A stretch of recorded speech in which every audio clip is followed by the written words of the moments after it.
श्री मात्रे नमः। जय गुरुदेव।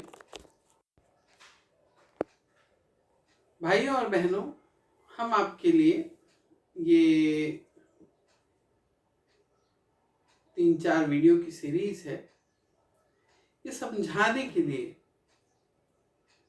ये पूरी सीरीज बनाई गई है कि जिस प्रकार हमने पिछले अभी दीपावली में 10-11 दिन तक हमने सारे उपचार कराए, तो ऐसा भी है कि लोगों के दिलो दिमाग पे ये विचार आ सकता है कि आचार्य जी ने तो अपने छत के ऊपर में डायरेक्ट एंटीना लगा लिए हैं भगवान से डायरेक्ट बात करने का।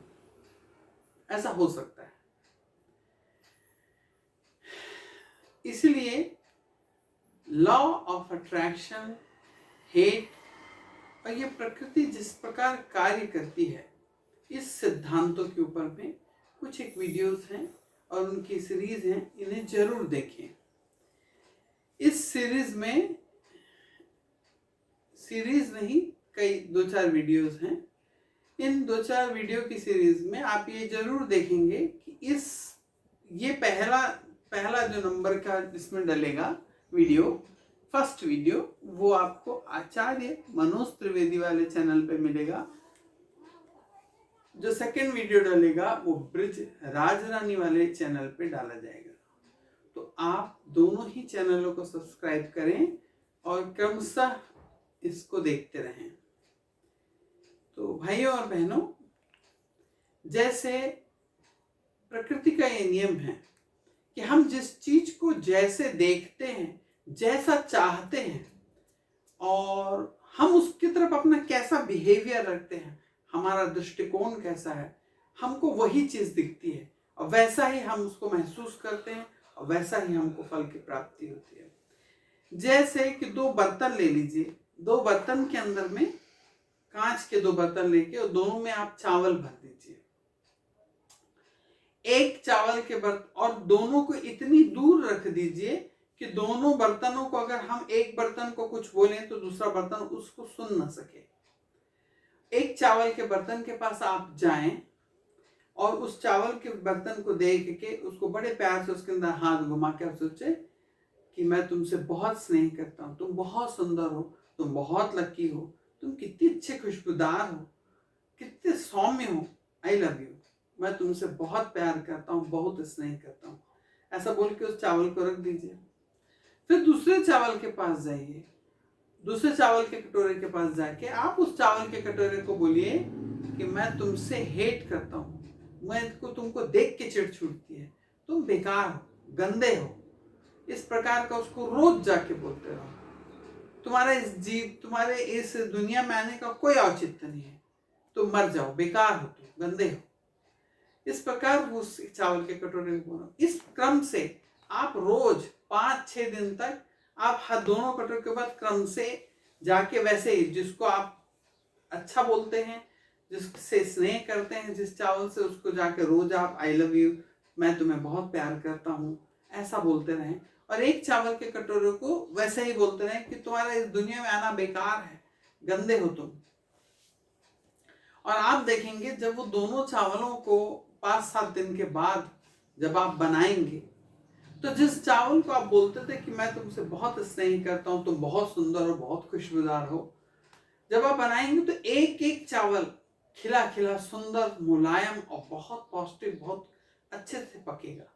और दूसरे चावल का जो कटोरा है, जिसको आप रोज उसको हेट करते थे, रोज उसको गलत कहते थे, जिससे तुम्हें चिढ़ थी, आप देखेंगे जब उस चावल को बनाएंगे तो चावल ठीक से पकेगा नहीं, आधा पकेगा, आधा कच्चा रह जाएगा।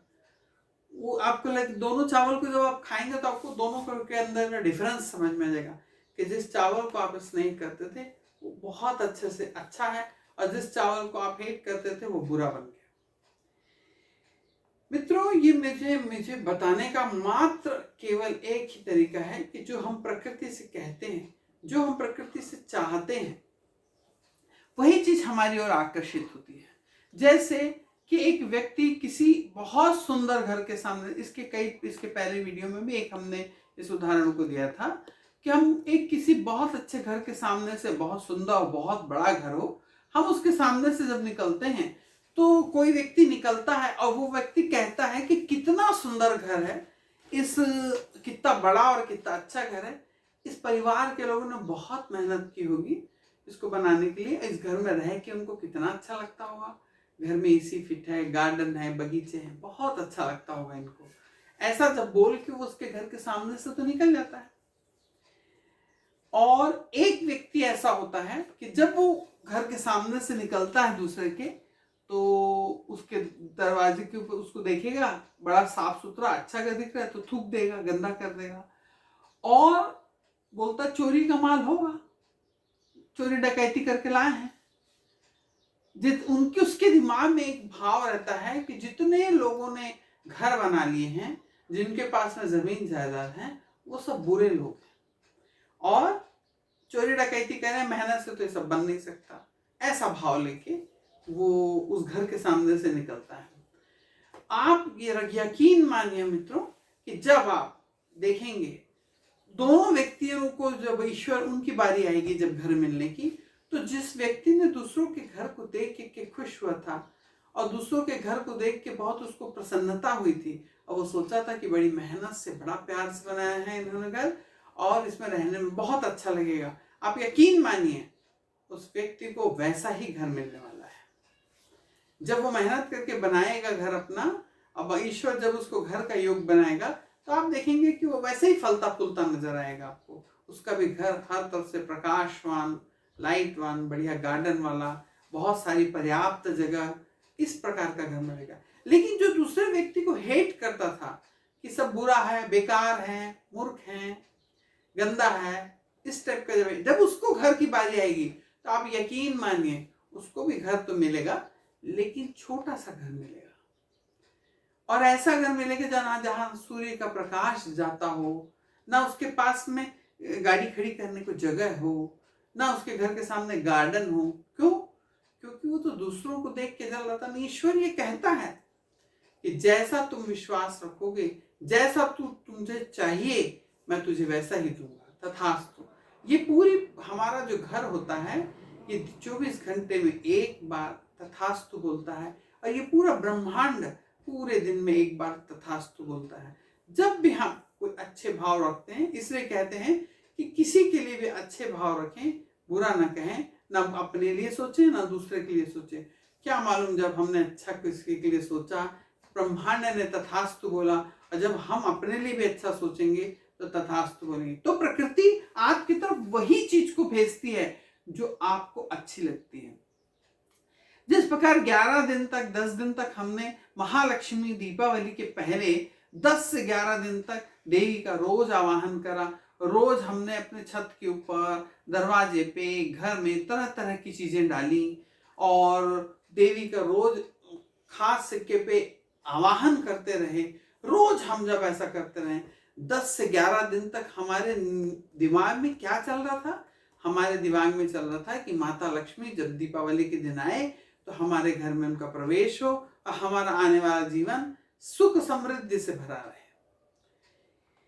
ये कारण था। 10 दिन हमने उस प्रकृति से प्रार्थना की थी। हमने अपने घर पे, उदाहरण के लिए बताते हैं कि आप सोचिए कि आपके घर पे एंटीना लग गया, ये उदाहरण मात्र है। अगर कोई व्यक्ति कम बुद्धि का होगा तो वो कोई धातु यानी कोई एंटीना, कोई टेलीफोन सोचेगा। दरअसल वो प्रकृति से विनती थी। 10 दिन हमने उसका प्रिपरेशन किया। 10 दिन तक सुबह और शाम दोनों वक्त हमने माता रानी को याद किया, बार बार उसका उच्चारण किया कि माता रानी हमारे घर में आओ। हमारा मन का उद्देश्य था कि हमारे घर में जो परेशानियां चल रही हैं वो परेशानियां हमारे घर से दूर हो जाए। माता रानी आप मेरे घर में आइए, आने वाला समय मेरा धन समृद्धि से भरा हो। ये हमने 10 से 11 दिन तक प्रार्थना की। तो वो घटना वो घटेगी, क्योंकि जो प्रकृति है वो कभी किसी से भेदभाव नहीं करती। जैसा आप चाहते हैं ये वैसा दे देती है। और एक चीज का विशेष ध्यान रखें कि दृष्टिकोण, हमारा दृष्टिकोण क्या है, हम क्या देखना चाहते हैं। भाइयों और बहनों, ये ध्यान रखें कि दृष्टिकोण इस सृष्टि में सबसे खतरनाक चीज है। हमारे देखने का अगर हमने किसी को गाड़ी चलाते देख रहे हैं और हम देखते हैं कि वो बहुत अच्छे से गाड़ी चला रहा है और हम उसको देख के प्रसन्न होते हैं, तो हमने ब्रह्मांड में इस प्रकृति को क्या दिया? खुशी का दान दिया। और जब हम कोई चीज देते हैं तो हमारे पास वो चीज दुगनी और तिगनी स्पीड से वापस आने लग जाती है। तो इसी प्रकार से इस क्रम में आप अब दूसरा जो हमारा वीडियो, इसी क्रम का आगे का दूसरा वीडियो जो अपलोड होगा वो ब्रिज राज रानी वाले चैनल पे अपलोड होगा। तो इस वीडियो को देखने के बाद सेकंड वीडियो आप इसका ब्रिज राज रानी त्रिवेदी वाले चैनल पे जाके सब्सक्राइब करें, बेल आइकॉन दबाएं और ज़्यादा से ज़्यादा शेयर करें। जय हिंद।